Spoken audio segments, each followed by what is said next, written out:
Kasi may nag-comment kanina na parang nagtatanong yung work-life balance dito sa Ireland. Normally kasi ang season naman dito January to April, mga ganun. No? So after noon, lalo kapag summer period dito, wala na mga tao. Oo, kasi naka-vacation sila. September, sobrang luwag na.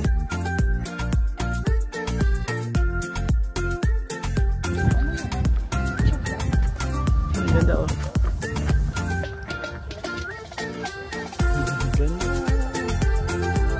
Grabe, ganda naman.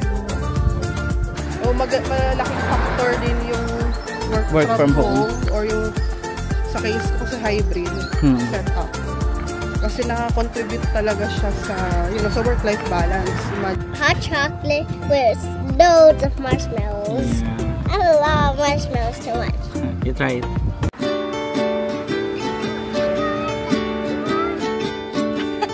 Zero visibility. Hindi ba kita?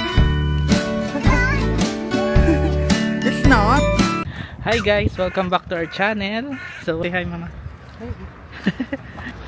Papunta kami ngayon sa school ni Penpen, sunduin namin siya. Kasi may nag-comment kanina na parang nagtatanong yung work-life balance dito sa Ireland. So, naisip namin ni Mama Karena maganda siyang i-discuss in detail kasi ayun, I think na-discuss na namin to in the past sa mga vlogs namin, pero hindi pa siya na di-discuss ng mas, parang yun yung pinaka-focus ng usapan, di ba Mama Hare? Oo, and saka nakailang taon na kasi tayo dito sa Ireland. So mas malawak na yung experience. Oo, so makakapag-share na kami ng first-hand experience sa inyo. First of all, syempre, kailangan natin sabihin yung kung anong job natin para mas makarelate sila, no? Kung applicable din ba sa kanila or hindi, di ba? Parehas kami ng company ni Mama Kare, hindi na lang namin i-disclose. Pero, ayun. So, ako ay nasa finance team. Tapos, ang position ko is senior associate. Tapos, si Mama Kare naman is in audit assurance team. Siya naman ay audit manager. So, ayun, kung ano kayo, nasa accounting field kayo, alam nyo kung gaano ka busy ang sa assurance or sa na audit firm. Lalo na dyan sa Pilipinas, 'di ba? Masyadong busy, parang puro work na lang, wala talagang work life, wala talagang work life balance. Wala ngayon na meron na. Sa bagay, kasi na kami, parang parang matagal na kami nag-work. Ayoko na lang sabihin kung ilang taon na, pero yon. Pares kaming CPA ni Mama Kare, pares kaming board passer, magka-batch kami. And ayun, pero magkaiba kami ng field. Siguro yun na rin yung inano ni Lord, no, Mama? Kasi pag pares kaming field, pares kami ng kunwari nasa audit, baka hindi kayanin ng namin. So ako yung feeling ko, ako yung mas magaan yung workload. Tapos si Mama Kare naman yung medyo busy-busyhan. Sa amin pa lang, parang meron na doon na balance naman, di ba Mama? Ilang years na natin dito, pang third year na namin dito. Pero since last year kasi like December, naka-leave na ako, di ba? Naka-maternity leave na ako. Pero ayun, bali more than 2 years naman na yung experience namin so far. And comparing siguro sa Pinas, di ba? In terms of work-life balance. And as you know naman, dahil na-mention naman natin before, ayun, and normally naman sa European countries, di ba? Parang mas napopromote talaga yung work-life balance. Compared sa mga Asian countries, no? So, totoo naman, parang mas better talaga yung work-life balance dito sa Ireland compared sa Pinas. Based sa experience ko, hindi ko lang kasi alam kung ano na yung current condition sa Pinas. Pero, yun. So, dito, so far, okay naman. Hindi siya perfect. Like, busy pa din? Oo, busy pa rin. May isip po pa rin yung work. Mag-overtime ka pa din. Alam mo yung pag normal ka sa audit ata. Ewan ko feeling ko hindi lang naman ako yun, pero minsan kahit di ba nasa bahay ka na, kahit iba yung ginagawa mo. Nag-shower ka nga eh. Nag-shower ka, nag-isip pa rin trabaho. Ganun pa din siya. And yun nga, nag-overtime pa rin dito. Minsan nag-stay late din sa office, pero hindi siya kasing late or hindi siya kasing lala ng overtime namin sa Pinas before.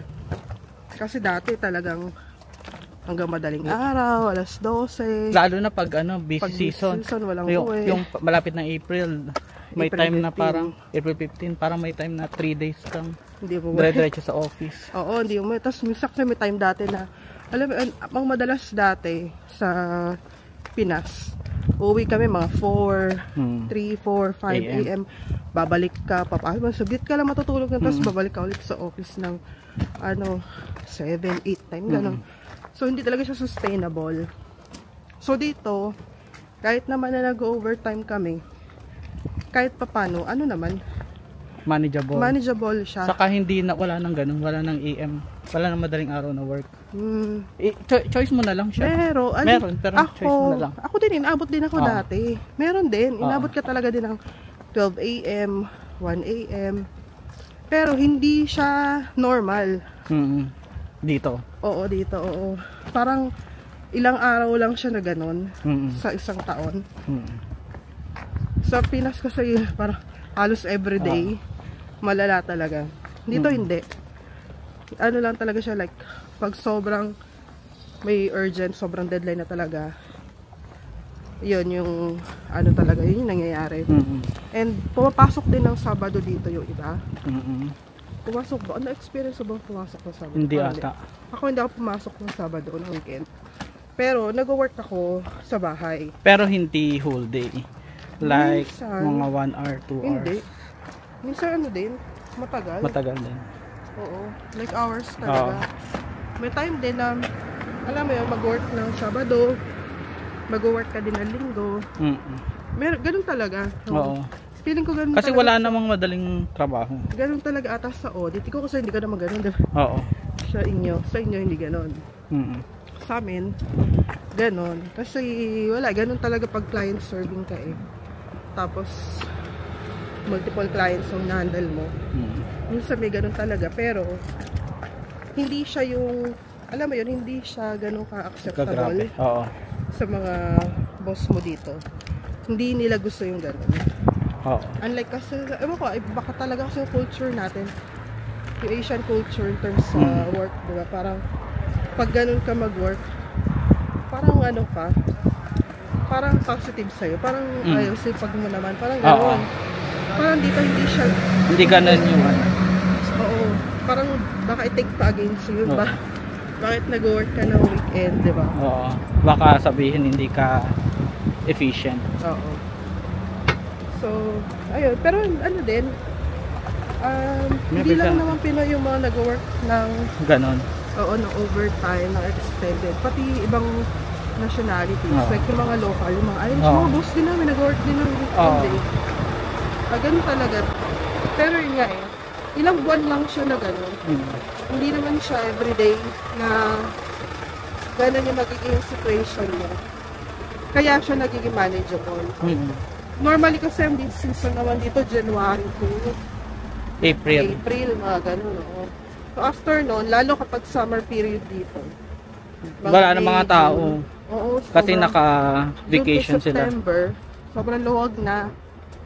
Walang tao, walang bantay. Hindi ka na kailangan masyad mag-overtime. So, kaya mas sabi ko talaga na malaki pa rin yung difference. You know, na work-life balance dito tsaka sa atin, sa Pinas.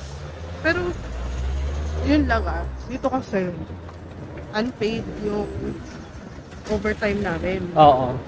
Parang normal naman yun sa audit. Tsaka sa accounting. Unpaid ang overtime.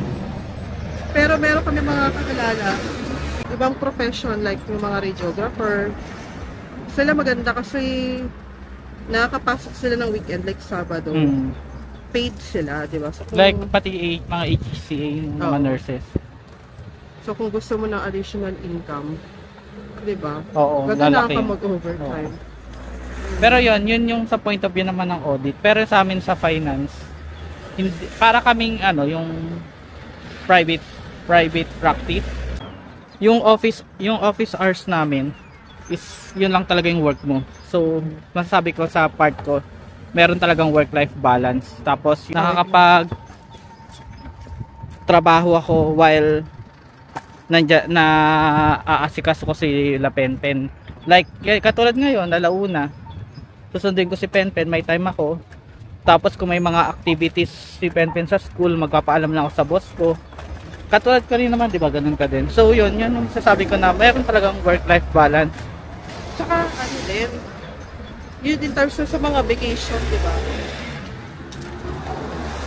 21. Late na? Oo. Late tayo? Tuloy natin, vacation mo.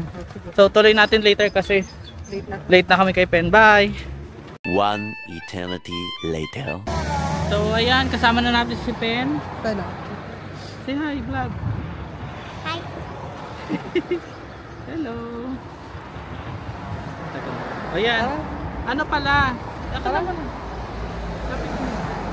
Ano pala, hindi ko nakalimutan. Tara na, lakad na. Idagdag ko pala dun sa part ko din na yun nga. So parang more or less nag-work lang din ako sa within. Patayuin na lang. Nag-work lang ako within my office hours. Tas sobrang bibihira ako mag-overtime. So yun yung maganda din dito. Talaga may yun, doon ko masasabi na may work-life balance kasi pag batak na alas 5, stop work na rin ako. Pakita ko yung nga pala tong ano. Yan, spring na. Ganda ng spring.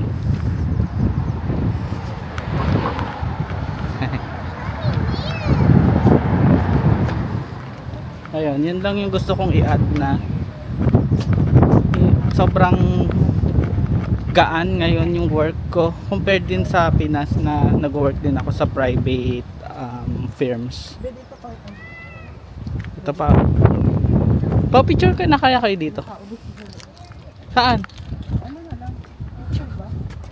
Ang ganda oh. Ganda. Grabe ang ganda ng puno. Sure. Yeah, I'm still already. Ayun. Ayun pa, yung yun kung saan din tayo naputol regarding sa vacation. Sobrang daling magpaalam dito, 'di ba? Parang hindi na kailangan ng maraming pang approval ganyan. Lalo na kung 1 day or 2 days leave lang. Pwedeng ano, kahit di ka na nga magpaalam eh. Ako nilalagay ko na lang sa calendar ko eh. Tsaka ano, like sa amin, di ba? Kahit sa inyo din, di ba? Pwede tayo magbakasyon na medyo mahaba-haba. Like 1 week. 2 weeks. Yeah, 2 oo. weeks. Paalam ka lang. Pag uwi sa Pinas, pwede din. O 1 month. Oo. So, Yun yung mga perks din. sa atin ka sa Pinas, hindi ko maalala. Parang never ako nakapag ano. Kahit buong 1 week, no? Oo. Hindi ko nagamit masyado yung mga BL oh. ko sa Pinas. Kaya nung nag-resign ako no, di ba may nakuhang Oo, malaki-laki na pera. Kasi di mo nagamit. Hindi Dito, nagagamit. magagamit mo Gamit. talaga. Kasi ma-expire yun eh, di ba? Oo. The following year, ma-expire. Oo, ina-encourage nila na ubusin yung Yung vacation leave. Tsaka ano, yung mga Pinoy talaga dito, di ba? Every month nga, nagta-travel. So yun na, kahit sabihin mo na stressful yung work, kahit papano, kasi nga kaya mo magbakasyon, mag-travel, parang nababalance naman yan. Okay. So, yan. Susunod naman yung, since nga pinag-usapan natin work-life balance, yung work from home setup naman natin. Maganda rin na i-discuss. Malaking factor din yung work from home or yung sa case ko kasi hybrid setup. Kasi naka-contribute talaga siya sa work-life balance. Imagine din. Oo. Ilang oras yung save natin for travel, pagpe-prepare, pagpe-prepare ng baon, mga ganung bagay. Saka maganda rin siya way na mag-diffuse. Like, kasi kung lagi ka na sa office tapos pressured ka na, pwede ka mag-work sa bahay para magtago. Oo, kapag diffuse ka kahit papano. Yun, tapos yun nga yung setup ni Mama Hari. Ako naman, I'm not like talagang super required mag-work sa office.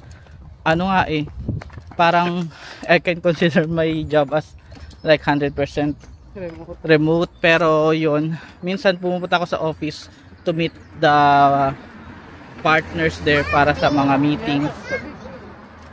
So pero quarterly ko lang ginagawa.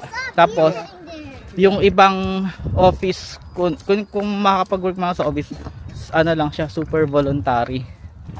So yun, ang laking tulong nun kasi nung naghahanap ako ng work, 'di ba? Ayaw nating ipa-crash si Penpen. Kaya talaga naghahanap ako ng work na hybrid or remote para makabawas dun sa gagastusin natin. Hindi pwede, masira yan. Makabawas sa magagastos namin sa pagpapaalaga kay Penpen. So yun, another savings din siya. Pero yun, sobrang hirap din maghanap ng gantong setup. So thankful pa rin naman kami. Sa audit kasi or sa operations, hindi siya fully remote. Sa operations, kami hybrid. So nung nag-start ako, hindi naman siya talaga hybrid. Parang mostly work from home pa. Pero ngayon kasi talaga in-encourage nila na mag-report na sa office. So, yun, mga 2 to 3 times a week papasok sa office. So, iba talaga. Everyday na. I wanna tell you something. Depende din sa'yo talaga siya. So, yun, medyo nagingay na si Penpen, kaya ituloy na lang natin ito usapan sa coffee shop. Bye! Hello! Hello!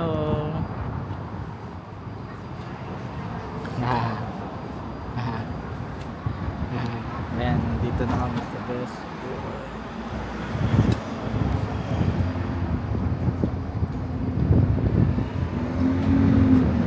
What's that? Hot chocolate with loads of marshmallows. Yeah. I love marshmallows too much. You try it. Oh, wait. Wow, is it good? Is it good? Good. You want to cover it? I do need a cover so it won't spill. Yeah. Wow. Tastes good. So yun guys. Yan, kala ko si Baby. Kumakain na sila dito. Ayan. Quick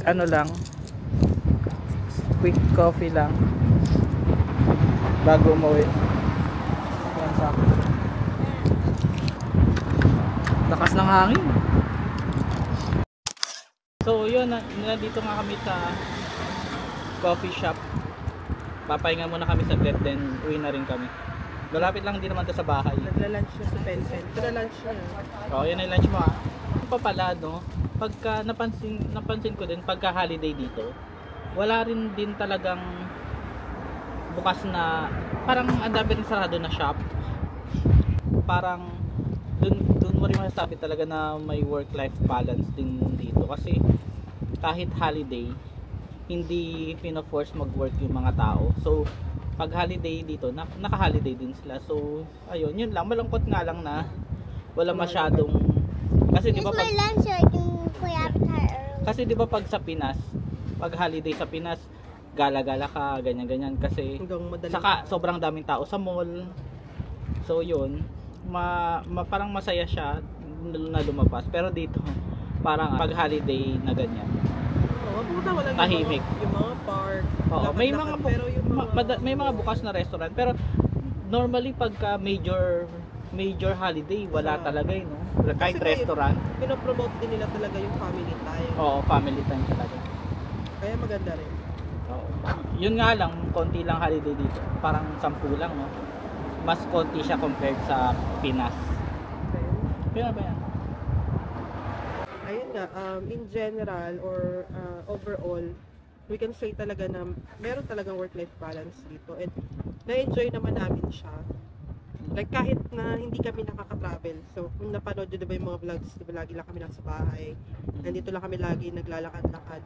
Kahit ganun, parang sabi pa rin namin na na-enjoy pa rin naman namin yung life namin dito. And may, yun nga, nababalance pa rin namin siya. Kasi kahit nga hindi kami mamasyal or hindi kami mag-travel, like dito lang.